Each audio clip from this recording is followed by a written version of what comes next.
low tier mains, buff character crisis, and the nerfed character syndrome. I think in today's age of patch culture, fighting games and other games as well, this applies to all modern competitive sports, electronically sport related things. We will all have a time where we will have our character either get nerfed to the dirt, buffed to oblivion, and there will be certain people who refuse to play a character who's strong. Let's get into it. Start with that last one. You know people who they always pick characters who are bad, who are objectively bad at the game. And there is a common idea in the fighting game community, at least, that you're basically doing a Schrodinger's gambit when you pick a low tier character. If I beat you as a low tier main, you're trash. My win is real because my character is weaker than yours. And I'm actually so much better than you because I beat you with a low tier character. Those three ideas of superiority and ego protection is taking place when you beat someone playing a low tier character consistently across multiple games. We're not talking about someone who happens to be playing a low tier character. We're gonna get to that later. But we're talking about someone who consistently picks weak characters all the time. That's different. It's a different problem. The next part is, what about when they lose? Well, my character's bad. They're trash.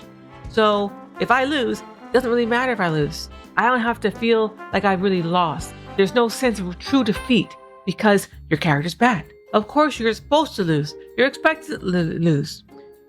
What comes with that? Well, if you expect to lose, then you can basically put any amount of effort into the game, into mastering this character, and it won't really matter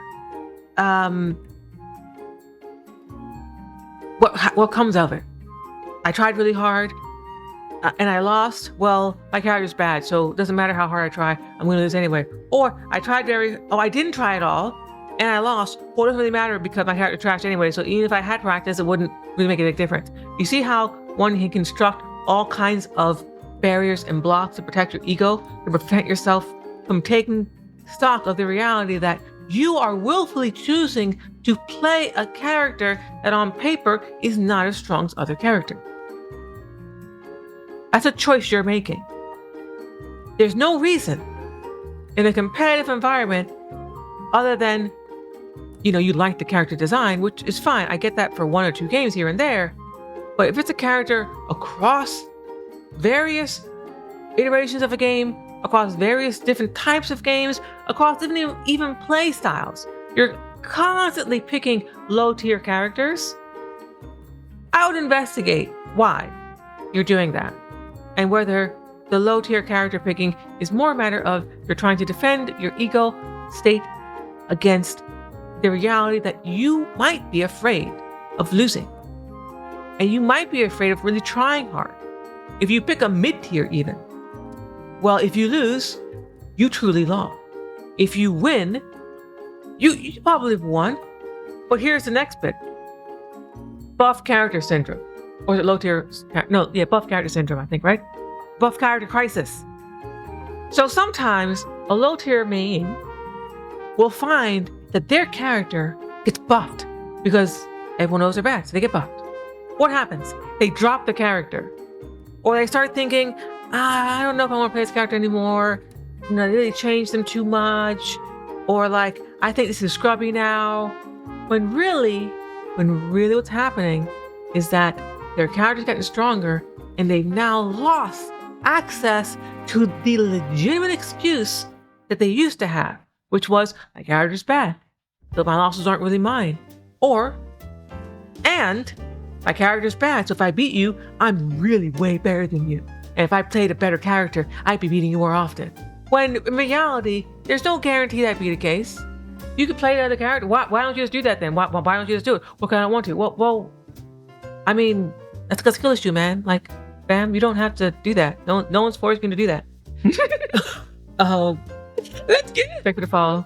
Let's go.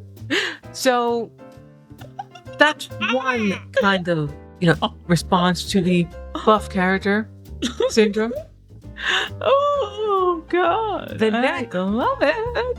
piece here is someone needs to clip that. Nerfed Character Syndrome, which I think is way more common.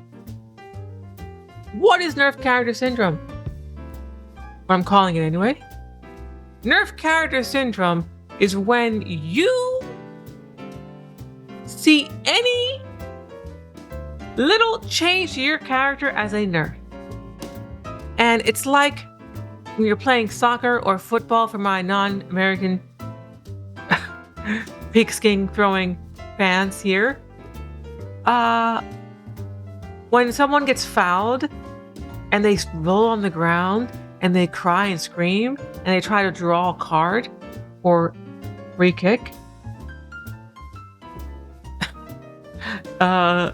It's like that. You're basically pretending, but maybe you truly believe it. But it's kind of like that. You're making this big stink. Oh, my character's dead. Oh my goodness. Oh, they're so bad now. They're unplayable. But you keep playing them. Or even worse, you really didn't get nerfed that bad.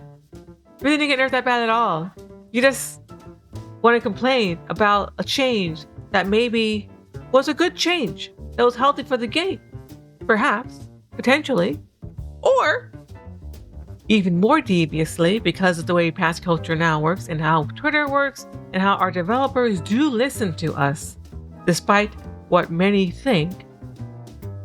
If you cry loudly about how unfair it is your character got nerfed, you might be able to get a buff. Or you might get to have the nerf rolled back. Especially if everyone says, oh my goodness, this character's so bad. And you're just kind of going off of vibes and feels. Sometimes you'll have tournament performance that kind of back up your data. But it's hard to really objectively know how impactful was this change really. The only people who really know are the devs. You know why they know? Because they have the data. They know what characters are winning. They know the win rates. They know the loss rates. They know how it varies based off the skill level of the player. They know pretty much everything they need to know about characters and their balance decisions. And does it mean that their decisions are always correct? No, of course not. But if you truly wanted to see how much is this move's change or this characteristic change has impacted the win rate or the success rate of a certain character, you could very easily suss that out statistically with an analysis of all the data that developers have at their hand when they look at the metadata of their game. Does that mean they don't want your character to be good? Maybe they objectively think from their standpoint your character is good. Maybe they want you to play a certain way with the character and they have a certain vision for how the character must be played, or they want them to be played, and because of what they did before, maybe something unintentionally ended up happening and they wanted to make sure the game played a certain way. Okay? And yes, they definitely don't want you, specifically you, to win. They are preying on your downfall. Exactly. The age-old picking your main versus top tier stuff. I'm sure you've done. Yeah. Now, so don't get twisted. In my main game of Virtual Fighter, I play a low tier character. She was not low tier when I started playing her. She was top tier as F. She was one of the best characters and she was broken and I loved it. So I've experienced firsthand at a competitive level what happens when you go from playing a super strong character and that character gets nerfed into oblivion. And you have to decide, what are you going to do? Are you going to keep playing that character? Are you going to drop them, pick a top tier? The villain. Someone Or- needs to clip that. Are you going to make it work? Because you believe in the character. Because you think you see something there that's going to work. This mentality of I see something here that's going to work. If you are competitive and you're serious about being competitive, is the only reason to play a character that is community thought to be low tier. There are alternative reasons to play low tiers as well. Perhaps characters who are thought to be low tier because they're less common. So when a character is less common, you will have more experience fighting against every character in the cast. You'll have much better matchup spreads because you'll know how to fight against everything, and they won't really know how to fight against you. This ends up balancing out some, not all, but some of the disadvantages of playing a low tier character. It's a gambit though. It's a gamble. Let me catch up the chat. I think when it comes to pro competitive gameplay, you should always pick strong unless you have legacy XP and no one has the matchup. Yeah, well, I was just saying, right, Tech Daddy. And if you don't play tourneys, pay what you want. So in tournaments, low tiers can be stronger. Sometimes. Val, your follow notification drowns out your feed. Because FYI, in case it's in the recording, it's going to be in the recording, yes. Darn. It did that? It really did that? Damn. How do I fix that? Might have to take it off. Well, how do I do that? Here. Not that one. That one. I didn't know I was going to do that, actually. I was surprised.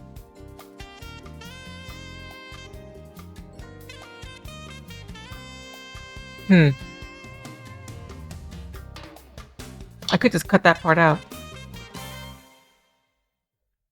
We'll see.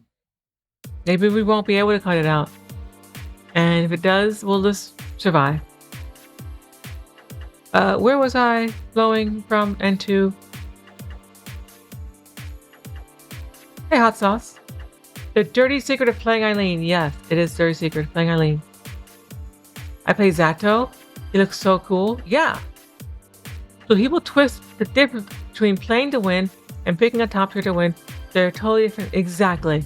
Right. Because here's the paradox of a top tier character. Everyone should know that matchup by then. So to become effective with a top tier character, unless they're really, really OP and it's unbalanced, then top tiers are going to be good and you're not going to see low tiers. But most games nowadays seem to be more or less well balanced. And if you expect to get free wins by playing a strong character or a top tier in a modern fighting game that doesn't fit your style, then you're going to really struggle. It's better to find a character that you fit with. And I would not encourage you to just switch around and move around to all the different characters in the cast because one character got nerfed or one character got buffed and like there are minor changes. Most likely you're not at the level of play where that matters, really, to be frank. Also, if you don't explore the character, if you see something in a character that other people don't, perhaps you'll be the one who made that character top tier, like Amsa did with Yoshi in Melee. That game was dominated for a long time by other characters, and Amsa shows up and starts bodying folks with Yoshi, who everyone thought was trash. But in Amsa's hands, Yoshi's really, really good. So maybe you can discover something about this character, about the way to approach the game. Maybe you can think outside the box. That's why it's important to not get bogged down by what other people think about your characters, but really to inform your own decisions. Don't get blinded by my character got nerfed. Oh my god, this is the worst thing ever. Or oh my goodness, my character got buffed. So it's gonna be easy for me now. No. Explore, investigate, and when it comes to mental shortcuts towards funny I'm saying that, towards character picking, if you truly want to be the best of the best, Maybe you can find out that Blanca has some real nasty, cheesy stuff that only you can do and only you know about because only you figured it out and you hit it, or you figured out something that no one else really seen before, and you're going to be the one to throw it on the big stage. Right? Good luck, and please do not fall prey to the syndromes I have described to you today. And hopefully those notifications don't ruin this recording. Okay.